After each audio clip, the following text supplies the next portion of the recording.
Эх, Behringer, как много в этом слове. За время существования фирмы накопилось куча аудиоинтерфейсов и куча вопросов по ним. И этот ролик рано или поздно все-таки должен был выйти на нашем канале. Друзья, сегодня на канале «Давай запишем» мы отвечаем на самые злободневные вопросы по этим 4 аудиоинтерфейсам от фирмы Behringer. Поехали! Начнем с вопроса, который есть у многих людей. Сразу же после покупки интерфейса какие-то проблемы с драйверами. Давайте попунктно все это будем решать, устанавливать драйвер и разбираться с роутингом для каждого аудиоинтерфейса. Для каждого интерфейса мы можем скачать на официальном сайте. Это касается и ASIO for All драйверов для UM2 и UMC22, так и собственных драйверов под карты 202 и 204. Дальше уже все в рабочей станции, находите нужный драйвер и выставляете его. Затем переходите к роутингу. Здесь часто вместо канала вылезает ошибка с надписью Missing, то есть рабочая станция просто не смогла найти нужный канал. Это решается либо кликом по надписи и выставлению нужных каналов, либо обращением к панели ASIO for All в случае UM и UMC и активацией нужных нам драйверов. Кстати, обращайте внимание на то, что на время работы в вашей рабочей станции внешние аудиоинтерфейсы лучше убирать из устройств по умолчанию Windows, чтобы точно избежать каких-либо конфликтов. Очень часто не только к этим аудиоинтерфейсам, но и по другим задают вопрос, а как карта работает с динамическим микрофоном? Вместо того, чтобы отвечать на словах, давайте проведем следственный эксперимент и послушаем звучание динамического микрофона от фирмы AC на всех 4 аудиоинтерфейсах. Тест звучания динамического микрофона AC-V7 со звуковой картой Euphoria UM2. Усиление выставлено на 12 часов. Тест динамического микрофона SE7. Пишем все это дело на UMC22 звуковую карту усиления, также на 12 часов. Тест динамического микрофона от фирмы SE V7 на звуковой карте Behringer Euphoria UMC202 HD. Усиление также на 12 часов. Тест микрофона SE V7 на звуковой карте Euphoria UMC204 HD. Усиление выставлено на 12 часов. Поговорим отдельно про Behringer Euphoria UM2 и UMC2.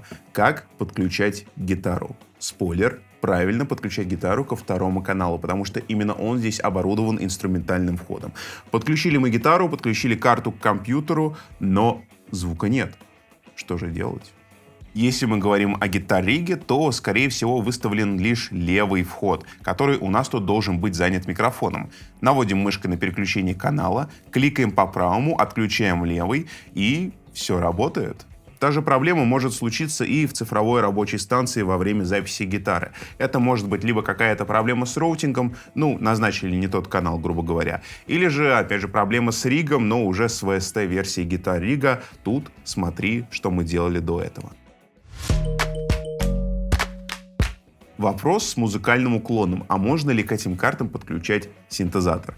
Да, можно. Но здесь вас ждет небольшая подвоха именно с младшими аудиоинтерфейсами. Смотрите, здесь есть всего лишь по одному линейному входу. Синтезатор подключить можно, но только в моно. Поскольку все современные синтезаторы в большинстве своем выдают стереозвук, то это, не совсем приемлемо. Старшие интерфейсы, напротив, имея 2 линейных входа, позволяют записывать синтезаторы прямо в стерео. В первую очередь скажу, не пытайтесь подключать петличный микрофон к микрофонному входу в карте. Воспользуйтесь специальным переходником. Вот, например, таким. Это Rode VXLR+. Здесь есть вход в виде маленького джека. Сюда можно спокойно подключить какую-нибудь петличку с того же самого AliExpress. К слову, такая петличка сейчас висит на мне, и ее звук вы можете слышать. Частый вопрос про наушники, а вернее про усилитель для тихого контроля. Сможет ли такой усилитель в этих аудиоинтерфейсах раскачать наушники с большим сопротивлением? Здесь мы опирались и на свой опыт, и на ваши отзывы, как пользователей этих карт, и пришли к выводу, что 250-омные уши, ими лучше не пользоваться вместе с этими интерфейсами. Лучше купить что-то с сопротивлением поменьше. 120 Ом вполне будет достаточно. Например, вот такие вот 612 ушки от АКГ имеют сопротивление 120 Ом и вполне неплохо будут сочетаться вместе с любым из этих аудиоинтерфейсов. Для следующего теста мне понадобится использовать рекордер, ведь у UMC 204 есть два выхода. Один балансный, второй небалансный, на разных разъемах. И, по идее, они должны давать разную громкость, и тот, и другой. Давайте воспользуемся рекордером и поймем, отличается ли громкость и насколько она отличается.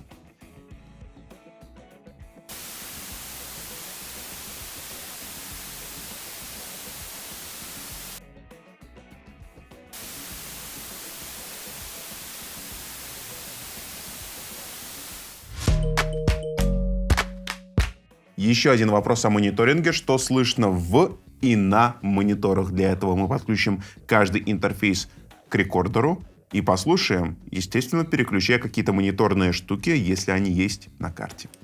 Начнем с первой карты. Здесь у нас функция Direct мониторинга. Мониторинг у нас приходит в моно. И, например, если мы подключим динамический микрофон, мы будем его слышать в двух каналах сразу. Если мы во второй канал при этом подключим гитару, то мы ее также будем слышать в двух каналах. Давайте немножко поиграем.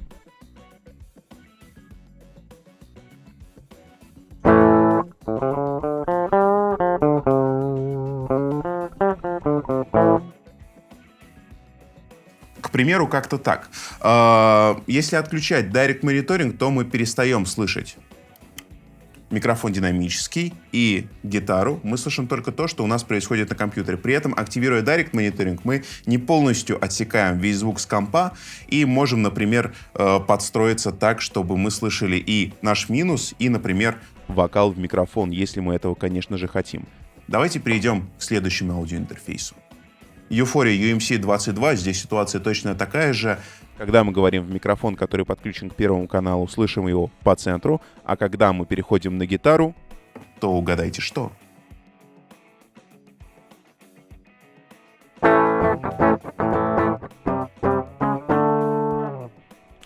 Мы ее также слышим по центру. Естественно, что можно управлять переключением директа и подмешивать сигнал с входов к сигналу, который у нас приходит с компьютера, но подмешивать, естественно, уже в уже заданном, так сказать, пороге. Перейдем на следующую карту. На UMC 202 HD ситуация начинает меняться. Если мы возьмем микрофон, который подключен к первому каналу, то мы его с вами слышим в одной стороне. А если мы с вами возьмем гитару, которая подключена к каналу номер 2,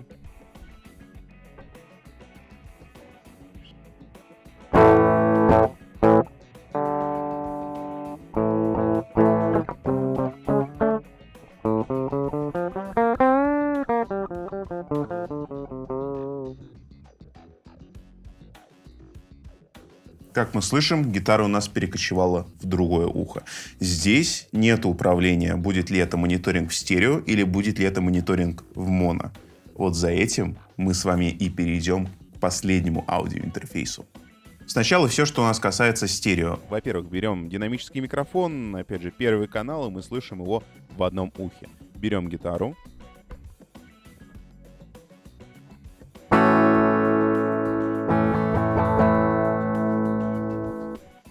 И мы слышим, что она звучит в другом ухе. Теперь самое интересное, что мы с вами делаем. Вообще, давайте отключим гитару, потому что она фонит.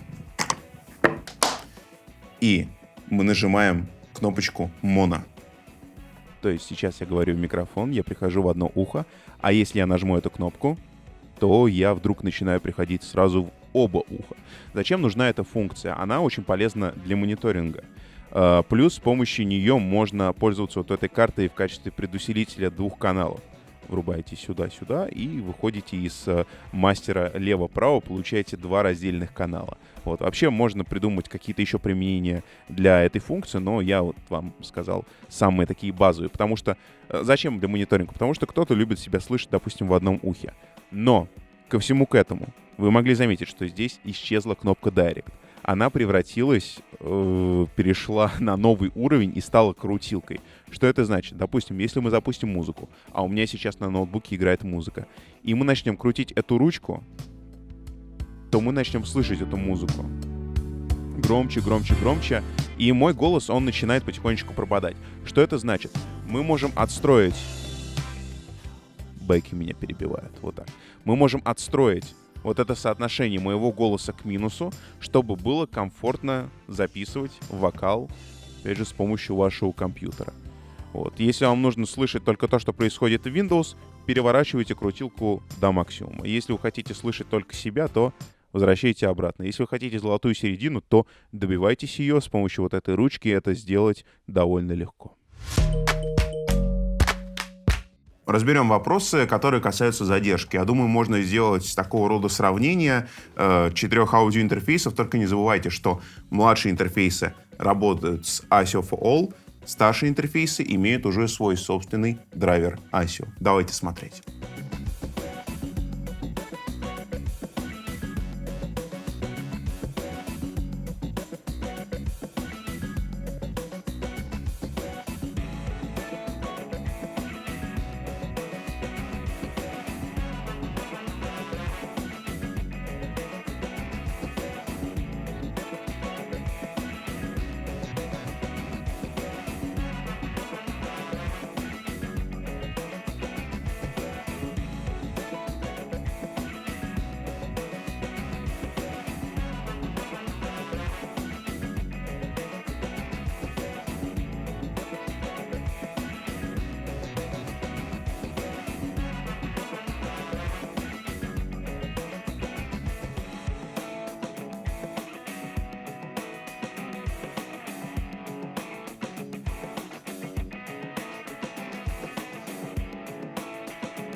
Подключение к телефону, а также к планшету на базе Android. Да, эти интерфейсы можно подключать к Android и, главное, писать с них звук. Как я об этом узнал? Все очень просто. Я был подписан на канал Pop Music 2 года назад и посмотрел тот ролик, где импозантный, обаятельный мужчина в растянутом свитере рассказывал, как все это дело можно реализовать.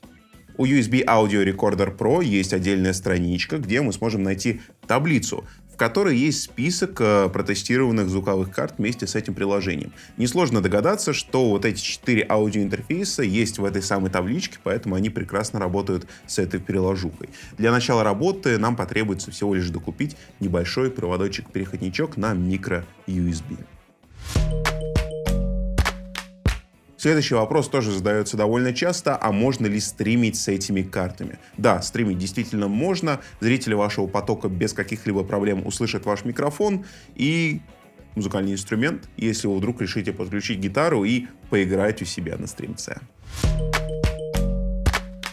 Последний вопрос, в котором нам будет помогать рулетка. Что у нас с габаритами и с материалом, из которых сделаны карты? Ну, по материалам все карты, в принципе, железные, кроме вот этой, самой младшей, она из пластика и пластиковые ручки. Но в целом это исполнение младшего аудиоинтерфейса. Тут все вполне логично. Вы тратите меньше денег, соответственно, получаете, более бюджетное качество, так это назовем. Теперь давайте померяем все по размеру. Начнем вот с этой малышки, с UMC 202 HD. Вообще по высоте они все одинаковые. Сейчас я замерю контрольный. Это 4,5 сантиметра. То есть все интерфейсы по высоте 4,5 сантиметра. И в ширину все они достигают 10,5 сантиметра. Этот и этот. Значит, UMC 202 в длину 16. Давайте округлим до 17. Так. 204. 18. С половиной округлим. Я округляю в большую сторону. Так. Давайте так. Здесь у нас 12,5 сантиметров. Так, и здесь у нас 16 сантиметров ровно. Вот так, друзья. Мы прислушиваемся к вашим вопросам, а если их становится слишком много, то снимаем отдельный видеоролик, где отвечаем на них. Поэтому что нужно делать, чтобы видео выходило больше на нашем канале? Правильно, оставлять побольше комментариев под видео, а также не забывать ставить лайк, подписываться и следить за обновлениями, ведь впереди много нового, интересного и, конечно же, из мира про аудио на канале «Давай запишем». Всем пока! Эх, Behringer, как много в этом слове. За время существования... Что? В кадре это.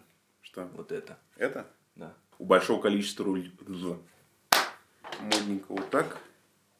Типа вот. Во второй. Типа, скажем, можно тогда? Ничего не понял.